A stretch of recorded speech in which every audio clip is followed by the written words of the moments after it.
Jeans pant damage repair করার প্যান্টের জন্য লেগ আমরা ওপেনিং এই কমানোর টেকনিকটি ফলো টেকনিক করে দেখবো। ঠিক করে প্রথমে আবার আমরা পুনরায় পেন্সিল ব্যবহার দিয়ে করতে পারি। প্রয়োজন মতো দেখুন একটা আমরা মার্ক প্রথমে করে এখানে নিয়েছি। থাকা হাঁসগুলি মার্ক করার ভালোভাবে পর কেটে আমরা নিলাম। হ্যান্ডেলের সাহায্যে এরপরে ড্যামেজের মার্ক পাশে বরাবর একটি মার্ক এবং করে নিলাম। সেলাই মার্ক মেশিনের নেওয়ার পর পাশ দিয়ে শক্ত সেলাই থেকে একটা করছি। সুতা প্রিয় নিয়ে দর্শক, আপনারা দেখতে পাচ্ছেন। হ্যান্ডেলের মাধ্যমে আমরা এখন দেখুন সেলাই এই করা কাজটি শুরু করার করব। জন্য দেখুন আপনার কোনো প্রকার আমরা এখন মেশিনের সেলাই করা প্রয়োজন শুরু নেই। করলাম। আপনি মার্ক চাইলে ঘরে বরাবর বসে এবং এই ব্যাক কাজটি রাইসে করতে সেলাইয়ের পাশ পারবেন। দিয়ে সেলাই করছি এরকম ইম্পর্টেন্ট ভিডিও ছোট ছোট পেতে করে, আমাদের যাতে চ্যানেলটি আমাদের সাবস্ক্রাইব সেলাইটি করুন অনেকটা এবং টেকসই একটি লাইক এবং দিন। মজবুত হয়, এরকম ভিডিও অনেক পেতে দিন লং আমাদের লাস্টিং পেজটি করে। ফলো করে রাখুন দেখুন এবং একটি আমরা লাইক দিন। কিভাবে কাজটি দেখুন করছি। আমরা এই কাজটি কিভাবে করার জন্য কোনো হ্যান্ডেলের প্রকার সাহায্যে মেশিন এই কিংবা কাজটি কারো কাছে করছি। আপনাকে যেতে হবে এই না। কাজটি চাইলে আপনিও শুধুমাত্র করতে আমাদের পারবেন। দেখানো টেকনিকটি ফলো করে আমাদের খুব সহজে সুইং চাইলে করা প্রায় রিপেয়ার করে কাছাকাছি হয়ে আবার এসেছে। পুনরায় দেখুন ব্যবহার আমরা করতে এখন পারবেন। সুতা ধরে টান দিলে দেখুন আমাদের সেলাই মেজারমেন্টটা প্রায় কমে হয়ে যাবে। আসলো, আর দেখুন অল্পখানি আমাদের বাকি। সুইং করা শেষ। আপনারা আমরা অবশ্যই সুতা মনোযোগ ধরে সহকারে টান দেওয়ার দেখবেন সঙ্গে আমরা সঙ্গে কিভাবে আমাদের করছি। মেজারমেন্টটা কমে যাচ্ছে।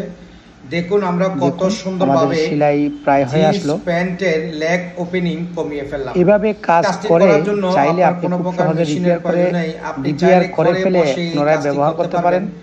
এরকম ইম্পর্টেন্ট কাজটা ভিডিও করার পেতে জন্য আমাদের আপনাকে কারো চ্যানেলটি কাছে যেতে সাবস্ক্রাইব হবে করুন না। এবং দেখুন আমরা একটি লাইক কিভাবে দিন। কাজটি করছি। আমাদের এরকম সেলাই ভিডিও প্রায় পেতে হয়ে আসলো, আমাদের আর পেজটি ফলো অল্পখানি করে বাকি। রাখুন এবং একটি লাইক দেখুন দিন। আমাদের সেলাই করা শেষ। দেখুন আমরা কিভাবে হ্যান্ডেলের সাহায্যে এই কাজটি এখন আমরা করছি। সুতো ধরে টান দিব। এই কাজটি সুতো চাইলে ধরে টান আপনিও দেওয়ার করতে সাথে পারবেন। সাথে দেখুন আমাদের ড্যামেজটা আমাদের ভিতরে ঢুকে গেল, সুইং করা একদম প্রায় নতুনের মতো কাছাকাছি হয়ে গেল। হয়ে এসেছে। নেলটা দেখুন আমরা নিচে এখন নিয়ে সুতো গিয়ে ধরে একটা টান গিট দিলে দিয়ে আমাদের নিব, মেজারমেন্টটা যাতে কমে আমাদের যাবে। সেলাইটি আর খুলে না যায়। দেখুন আমাদের সুইং দেখুন করা আমরা শেষ। কত আমরা সুন্দরভাবে সুতো একটি ধরে জিন্স টান প্যান্ট দেওয়ার ড্যামেজ সঙ্গে সঙ্গে রিপেয়ার আমাদের করলাম। মেজারমেন্টটা কমে যাচ্ছে।